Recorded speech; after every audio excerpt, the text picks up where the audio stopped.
مولانا فضل الرحمان جو مرضی ہوں چور نہیں ہے، یہ میں بتا دوں آپ کو، ممبر پہ بیٹھ کے کہہ رہا ہوں. آپ ان کو جو مرضی کہیں، ان کی پالیسیوں کو آپ غلط کہہ سکتے ہیں، یہ کہہ سکتے ہیں کہ اسمبلی میں جب یہ قانون بننا تھا تو وہ سو رہے تھے، سب الزام لگائے جا سکتے ہیں.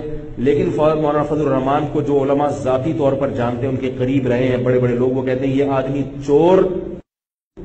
بولو نا بھائی، نہیں آپ نہ دیں ووٹ ان کو. مولانا فضل الرحمان صاحب ایک بڑے جید عالم دین اور بڑے نامور سیاستدان ہیں، اور آج تک ان کے اوپر اخلاقی یا مالی کرپشن کا کوئی ایک الزام بھی حکومت وقت بھی ثابت نہیں کر سکی. پچھلے ادوار میں بھی یہ خوبی بہرحال، اور یہ خوبی اللہ نے علماء اہل حق کو دی ہے. مولانا اعظم طارق شہید رحمۃ اللہ علیہ پر آج تک کوئی اخلاقی مالی کرپشن ثابت نہیں ہو سکی. مولانا فضل الرحمان صاحب پر بھی کوئی ثابت نہیں ہو سکی. مولانا مفتی محمود پر ثابت نہیں ہو سکی. مولانا حق نواز جھنگوی نے جو سیاست کی، ان کا بڑا صاف ستھرا دور سب کے سامنے، جو یہ علماء کرام کا حصہ ہے.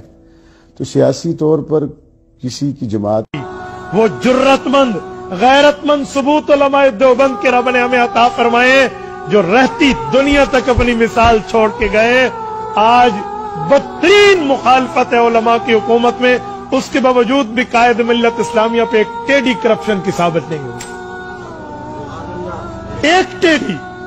اور جرت ہے تو یہ کر کے دکھا دیں. ان کو کل سمجھ آ جائے گا کہ علماء پہ ہاتھ اٹھانا کہتے کیسے، سمجھ آ جائے گا. تو یہ سب سے کم دلیل ہے. آج لوگ باتوں میں وزن ہے نا، تم اتنے سچے اور ثبوت ہو تو جاؤ اس مولوی کے خلاف عدالت، ای پیو کو گجا کو نا، اس کو کہے نا.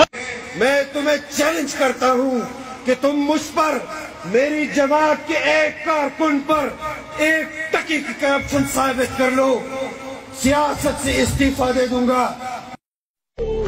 اگر تم نے ہمارے پر الزام لگائے، تمہاری حکومت ہے، لاؤ کوئی کیس، لاؤ کوئی مسئلہ. اگر تمہارے پاس کچھ ہے ہمارے خلاف، تمہارے پاس گالیوں کے علاوہ اور کچھ نہیں. اور میں آپ کو چیلنج کرتا ہوں، ذاتی طور پر آؤ، میرے اور اپنے کردار کا مقابلہ کرو.